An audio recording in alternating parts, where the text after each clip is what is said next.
terrorisme. Les messages consistaient en quoi exactement? Je m'en vais vous expliquer.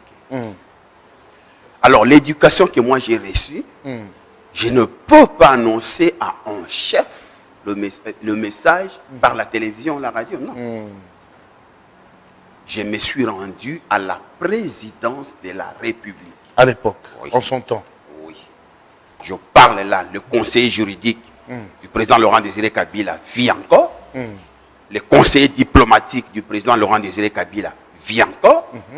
L'assistant principal, parce que le directeur de cabinet est déjà décédé, mais son assistant principal, c'est un professeur d'université. Il vit encore et il enseigne à l'université. Ce sont les personnes que j'ai vues. Ils vont me dire, nous avons plein de messages. Et ils étaient proches du président. Mais je parle de son conseiller des collaborateurs directs. Oui. Nous sommes à la télévision. Bien sûr. Je parle du conseiller juridique du chef de du l'État. président en fonction. Oui. Je ne vais pas citer les noms des gens parce que c'est la télévision. Ok, d'accord. Les gens n'ont qu'à voir les archives. Qui était conseiller juridique, à l'époque, qui était son conseiller diplomatique. Moi, je les cite. J'ai dit, parce que le directeur de cabinet est déjà décédé, on va parler de son assistant principal. Oui. C'est un professeur d'université. Okay. J'ai vu ces gens. Ils vont me dire, nous avons plein de messages ici. Et le président en a assez. Parce que vos collègues ont annoncé des choses ici qui ne se sont pas accomplies. Vous nous donnez un signe pour que nous reconnaissions que vous venez de la part de Dieu. Ah donc, ils ont voulu un signe. Oui, j'ai dit, mais ils vous ont demandé un signe. Oui, ils ont demandé. Ils sont en vie. Ils nous suivent à la télévision. Toutes ces personnes que j'ai citées sont encore en vie. Ok. Et j'ai dit, puisque vous demandez un signe, ce n'est pas un signe qui va manquer à Dieu. Et je vais vous donner un signe de la part de Dieu. Je suis allé prier. Je suis revenu avec le signe. Je leur ai dit, dans 10 jours, le président des États-Unis, à l'époque c'était Clinton, oui, Bill Clinton, sera humilié comme jamais un président n'a été aux États-Unis. Quand vous verrez ce signe, reconnaissez que c'est Dieu qui m'envoie. Et je leur ai donné aussi les contenus d'une réunion secrète qu'ils avaient tenue au camp Tchadji, qui relevait de la sécurité que personne ne savait. Là, ils ont reconnu que c'est Dieu qui était avec nous. Ils sont en vie. Ils m'ont dit, ok, là, nous reconnaissons que Dieu est avec toi, et ce que tu diras est vrai. Puisque tu veux t'adresser au président de la République, tu écris ton message. Et tu viens, nous t'introduisons chez le président de la République. C'est à la présidence de la République. Je rentre, j'écris le message. J'ai encore l'accusé de réception, j'ai encore la copie du message.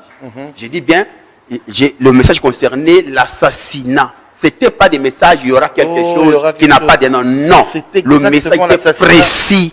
L'assassinat du chef de l'État avec l'introduction dans ce pays du terrorisme. C'est clair. Et les signes avec Bill Clinton, c'était l'affaire Lewinsky, je crois. Affaire Monica. Monica, ouais. Lewinsky, oui. Le scandale. Ah ouais. Alors quand ils ont vu ces signes, ils m'ont appelé, je suis allé. Ils ont conseillers. Ils ont dit en tout cas, monsieur, vous venez de la part. J'ai vu le conseiller juridique. Moi, j'ai amené le texte parce que c'était un message stratégique. Je ne pouvais pas aller faire imprimer. Oui. J'ai amené un message. Le message était manuscrit. J'ai écrit à la main le message. Ils ont dit non, nous imprimons pour le chef en grand caractère. C'est imprimé au bureau de son conseiller juridique. En grand caractère pour le chef. Copie pour le chef, copie pour tous les services, copie pour moi. Et les conseillers juridiques et les conseillers diplomatiques me conduisent droit. Ils disent ici, un conseiller ne peut pas t'amener chez le président de la République. Et ça, c'est des genres de sécurité qu'il faut changer. Je dis de manière très claire. C'est lourd. C'est très lourd. Oui, c'est trop lourd. La machine tourne. Ils m'ont dit il n'y a que le directeur de cabinet. Et le directeur de cabinet à l'époque, c'est qui? C'est les... Vous avez dit que vous ne voulez pas citer des noms, oui? Non, le directeur, je peux citer, pas une vie. Les autres, c'est quand même des personnes qui ont occupé des hautes fonctions. Je tais leur nom. Mais ceux qui ont les archives n'ont qu'à vérifier c'était qui. Alors les deux conseillers m'amènent chez les directeurs de cabinet. La suite, je ne vais pas raconter ça à la télévision. Mais j'ai fait parvenir mon message au président de la République en fonction. Je le lui ai fait parvenir par des bonnes mains. Et il m'a donné la réponse que je ne peux pas dire ici à la télévision. Mais quelle était exactement la portée de votre message? Mais la portée, c'est clair, je voulais prévenir Parce que quand on parle des prières, comme on vient de chanter ici, quand on parle de prières, les gens pensent que la prière, c'est pour les pauvres, c'est pour les malheureux, c'est pour... Mais je vais vous démontrer le contraire, c'est pas ça. Les gens pensent que les pasteurs sont des illettrés qui manquent à manger ou des vêtements. Non, c'est pas ça. Qui font la politique du type digestif. Non. Là, j'annonce le message à un président de la République en fonction. C'est pourquoi le jour de son assassinat, j'ai appelé son conseiller juridique pour lui dire où est le président. Vous avez regretté. Hein? Très simple.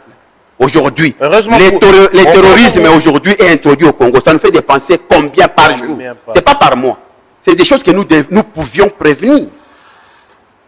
Mais c'est vrai, nous pouvons prévenir. C'est des choses que nous pouvions prévenir. Depuis, c'est 98. Acceptez aussi que dans votre embroglio de pasteurs et apôtres, il y a beaucoup de faux. C'est ce qui fait aussi que la machine tourne en lenteur. Tout le monde s'improvise aujourd'hui prophète. Écoutez. On se réveille le matin, Mayanga Nebandi, Boyato Banda. Mon frère, dans tous les domaines, là j'ai deux mains. Pourquoi celle-là s'appelle droite? C'est parce qu'il en existe une qui est gauche. Oui. Il est droite par rapport à la main gauche. Là où il y a la main gauche, il y a la main gauche. Donc c'est-à-dire qu'il y a des faux de vrai dans tout. Dans tous les domaines, même en politique. Oui, vous le savez. C'est très simple. C'est depuis la nuit des temps, dans tous les domaines, il y a les vrais et les faux. On ne va pas sacrifier les vrais pour les faux. Avez-vous un autre message pour, je ne sais pas, les pouvoirs actuels?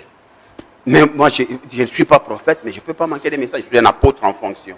Gardez ces messages pour les dimanches prochains. Non, je ne vais pas annoncer à la télévision. Ah, vous n'avez pas annoncé à la télévision? Vous allez me dire comment? J'ai déjà écrit au pouvoir actuel. Ah, vous avez écrit? Moi, j'écris. Okay. Depuis 2 ans, j'ai écrit.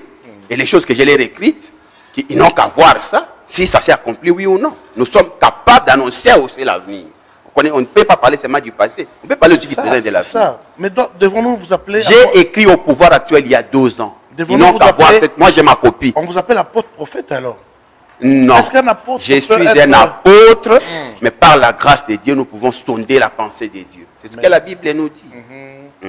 Mais la Bible dit aussi que Dieu ne fait jamais rien sans révéler à ses serviteurs qui sont ses prophètes. Exact. Mais vous n'êtes pas prophète. Exact. Je vais vous dire une chose.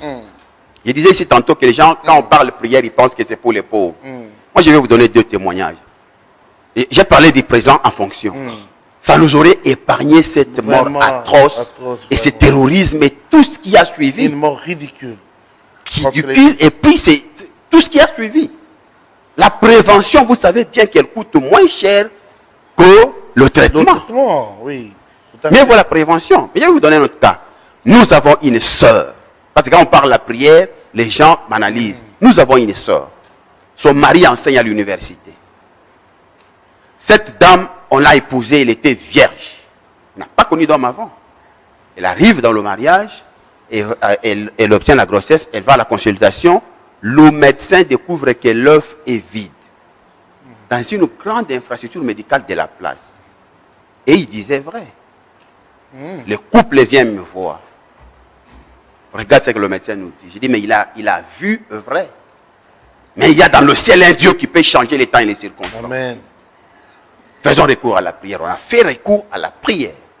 Il y a 3 ans. Moi, je vous parle. La petite Choukrani. Belle détail et de figure. Oh, et ici, de cet œuf vide-là. Oh, je leur ai dit, s'il y a un vide, le médecin a bien vu. Dadimon, la dimension en foi où il fait Zalaka. Vous comprenez? Hein? Alix Missa. Très simple. Il y a des choses qui parlent la prière. La science a beaucoup de limites. Mais quand la prière engage le très haut, c'est lui qui appelle à l'existence des choses qui n'existent pas. Quand vous parlez, on sent qu'on a affaire qui change les temps et les circonstances. Oui. C'est pourquoi nous appelons les gens à la prière. Très bien.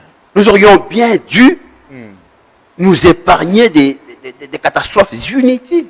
Apôtre, avez-vous une église quelque part? Une église, je suis un apôtre, c'est des églises. Une église d'attache, oui. D'attache, oui. Nous avons une assemblée à Lemba. Kinshasa ici à Lemba.